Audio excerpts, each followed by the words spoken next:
Setiap pertunjukan hebat terdiri dari 3 babak.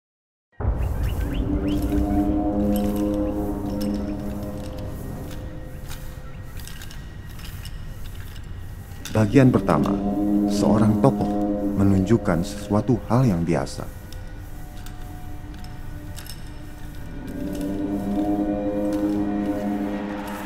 Dia menunjukkan timeline kehidupan yang normal.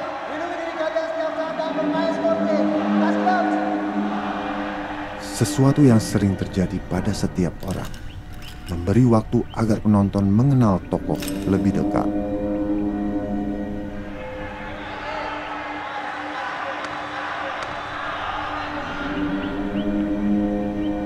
Babak kedua, segala sesuatu bisa terjadi, seperti dalam cerita drama, tiba-tiba tertimpa dalam kesulitan yang tidak tentu.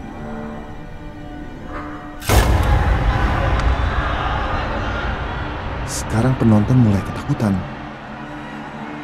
tetapi mereka sendiri meragukan perasaannya. Karena tentu saja mereka percaya dengan keyakinan awal bahwa semua ini hanya pertunjukan.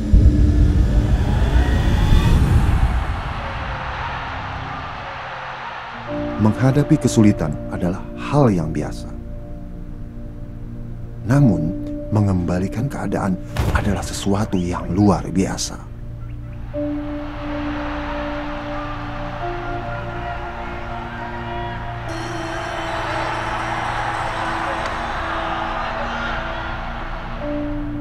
Inilah bagian tersulit sekaligus mengakhiri sebuah seni pertunjukan.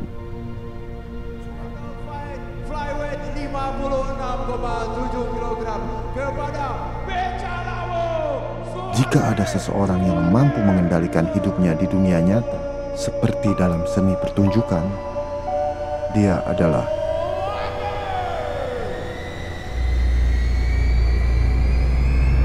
penyihir.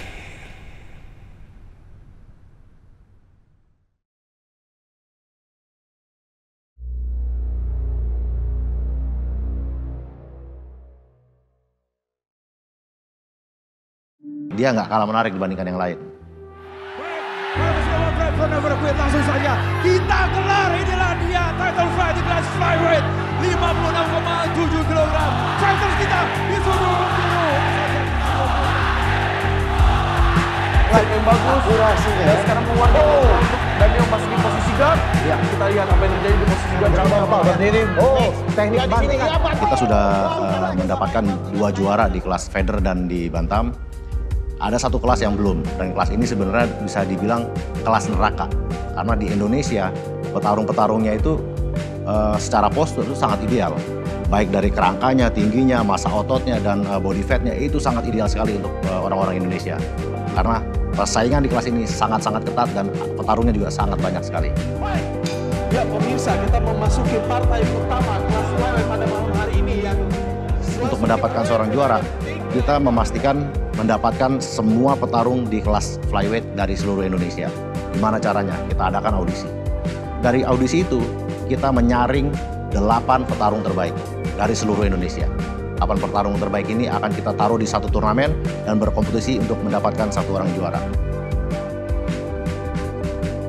Pas lagi ada turnamen di flyweight turnamen. Jadi kita mulai bagaimana mencari juaranya. Pertama-tama kita buatnya secara sistem turnamen. Kalau sekarang kan udah sistemnya itu udah ada ranking-rankingnya. Jadi ya matchmaker itu tinggal membuat suatu fight itu, oke, ranking 1 lawan berapa, dilihat gimana skillnya. Nah, tapi di awal kan masih belum ada apa-apa nih. Ya, belum ada apa-apa, gimana caranya memikirkan, oh, ini harus ada juaranya dulu dong. Maka dibuat satu turnamen.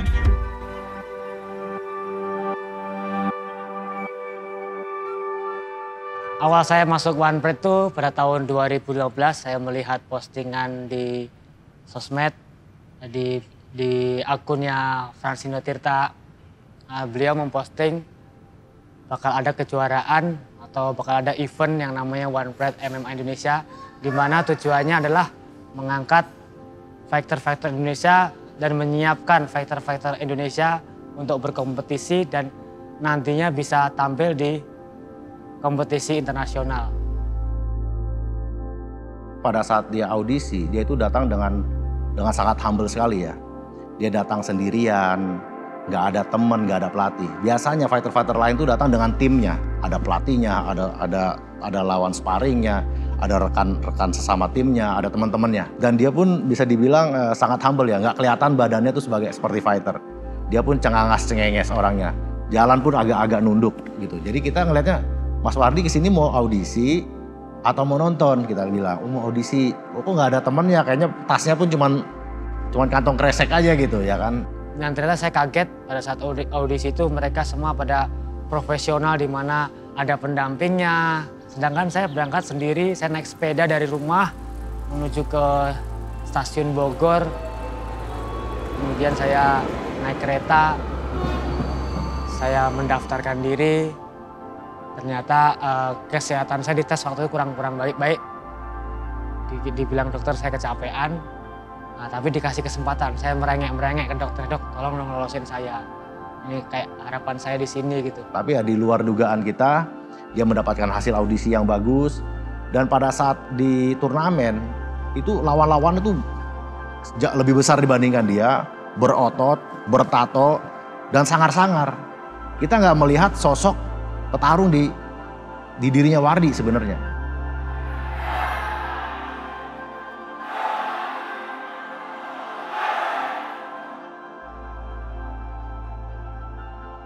Dari hasil audisi kita di berbagai kota di Indonesia, kita dapat 8 orang terbaik di kelas fly untuk kita masukkan ke turnamen. Dari hasil turnamen 8 orang ini, kita sebenarnya punya 3 favorit ya. Satu adalah Rudy Agustian. Keras sekali. Satu lagi, masuk.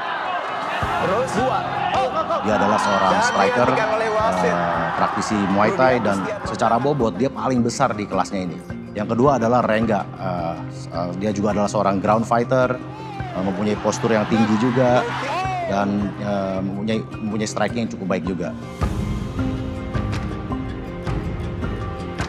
Yang ketiga adalah Suwardi. Sebenarnya secara postur dia hitungannya kecil, mungkin paling kecil di kelasnya. Tapi di sini kita melihat dia mempunyai ground fight yang paling bagus di antara semuanya. Disinilah 3 orang unggulan kita yang kita prediksi akan sampai ke final. Saya sih merasa saya bagian diundi. Iya, karena saya melihat di turnamen itu lawan-lawan saya udah pemain top, terus bagus-bagus semua. Ya kalau ibarat orang main bola kayak kuda hitam gitu.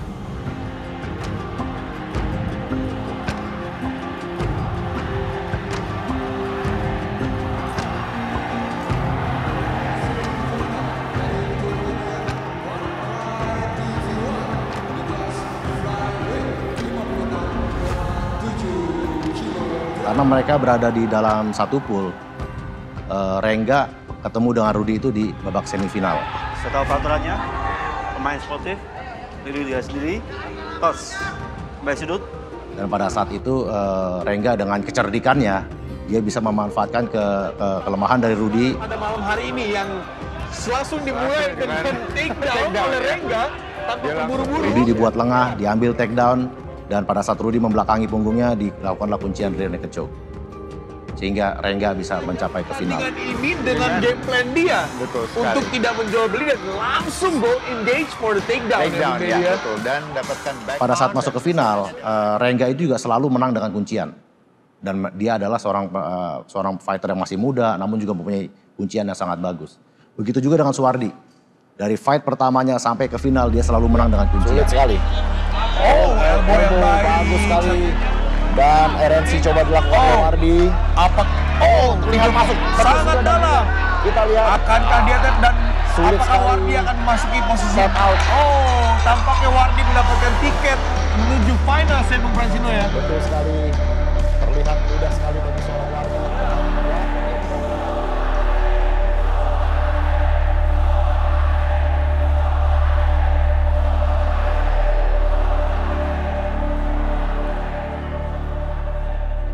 Di final ini kita mendapatkan 2 orang yang sama-sama jago ngunci, sama-sama ground fighter. Ini menjadi tanda tanya buat kita semua. Wah, siapa yang menang nih? Dua-duanya sama-sama jago ground, dua-duanya sama-sama pernah latihan bareng. Tapi yang satu lebih muda, satu lebih tua, satu lebih gede, satu lebih kecil. Tentunya pada saat itu difavoritkan adalah Rengga, sedangkan Suwardi pada saat itu lebih kecil dan juga lebih tua. Dan jujur, saya ketawa, mohon maaf Mas Wardi, ketawa, dan dari saya bilang, ini orang nggak bakal menang. Iya, ya kan ketawa dengan pencak silat ya.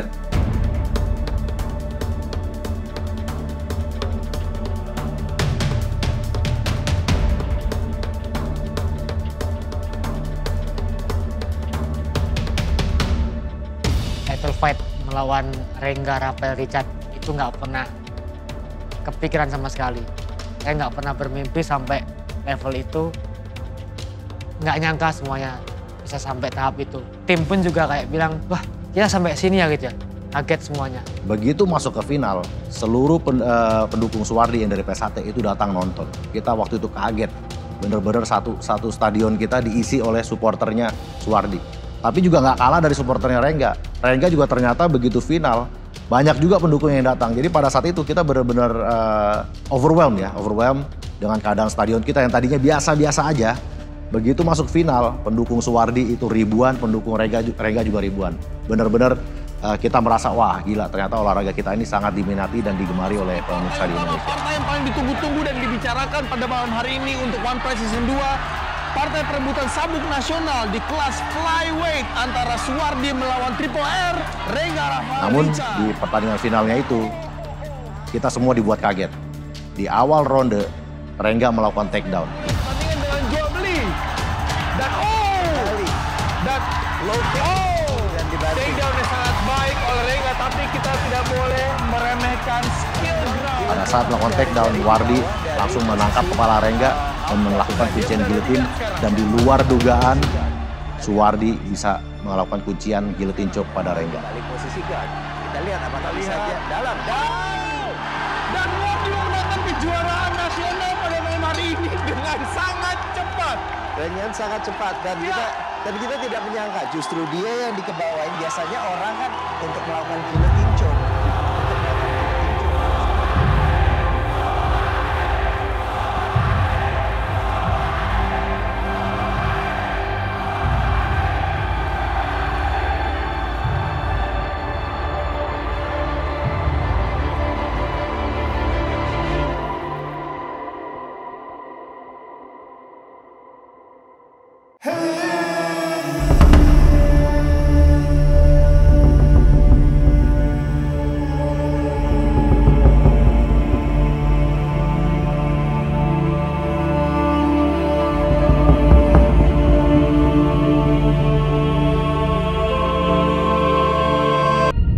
Dari 4 pertandingan Suwardi yang pertama di One Pride, dia selalu menang dengan kuncian. Karena ini sangat dalam. Ini kejadian yang berulang. Tapi untuk bisa mendapatkan kuncian, biasanya seorang fighter itu harus melakukan takedown. Nah Suwardi ini enggak. Dia enggak melakukan takedown, justru dia yang di takedown. Justru dia yang dibanting. Tapi begitu sampai ke ground, justru dia lah yang melakukan kuncian. Jadi di sini kita melihat keunikan seorang Suwardi adalah dia nggak peduli itu dengan posisi bawah. Karena pada saat bawah biasanya tuh posisi bawah pun ada dua ya, ada yang di atas ada yang di bawah. Suwardi itu biasanya justru melakukan kuncian dari bawah. Entah dia melakukan kuncian atau dia melakukan reversal. Bantingan sekali lagi dari Benata bukan Nah ini sangat beneficial buat seorang ground fighter ya. Karena dalam fight itu sangat sulit sekali untuk bisa menjatuhkan lawan, untuk bisa melakukan bantingan. Itu sangat memakan tenaga. Nah Suwardi nggak perlu melakukan ini, justru dia yang dibanting. Begitu sampai di ground, tapi justru dia yang melakukan kuncian. sangat dalam. Kita lihat Akankah dia tap dan Sulit apakah sekali. Wardi akan memasuki posisi Step out. tak masuk submissionnya. Karena ini sangat diulang. dalam. Ini kejadian yang berulang. Dan dia tap. Sampai Dan kembali. dan Low kick. Dan dibantu kembali posisi guard. Kita lihat apakah Nah, bisa. kita melihat di sini Suwardi sangat dominan, sangat jauh ya level skill di ground fight-nya. Karena begitu sampai ke ground, dia selalu melakukan kuncian.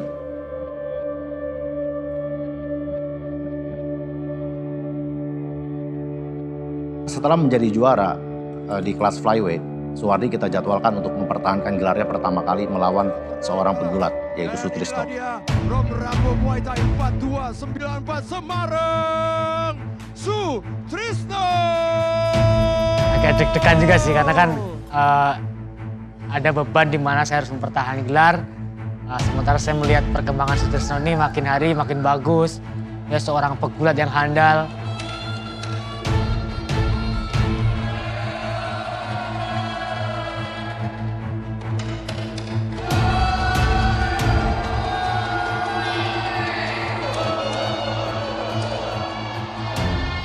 Di pertarungan ini, kita tahu ini pertarungan yang antara pegulat dan ground fighter itu biasanya pegulat akan melakukan takedown, dan setelah di takedown, si ground fighter akan melakukan kuncian. Kita sudah memprediksikan akan seperti itu.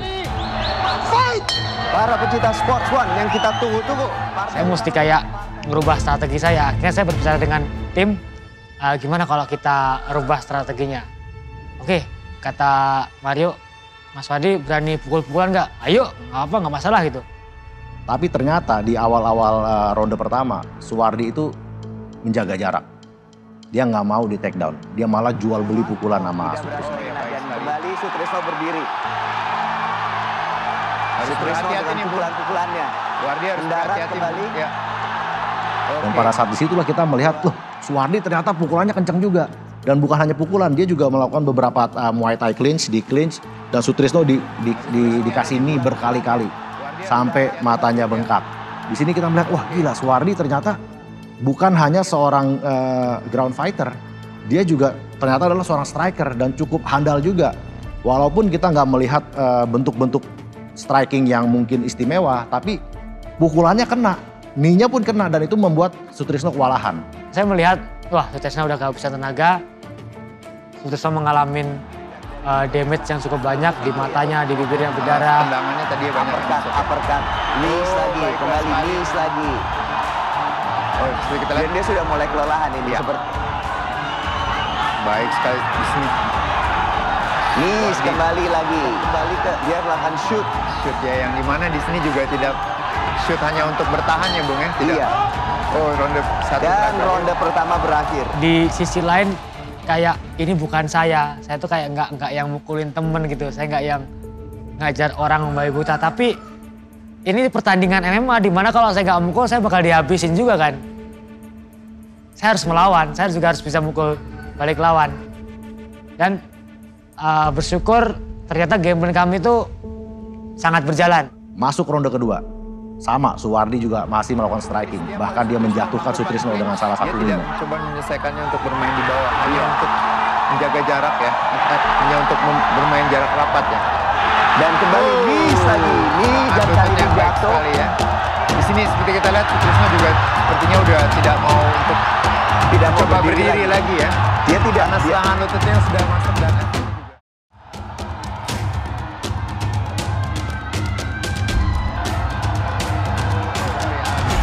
Timura dari posisi guard ya.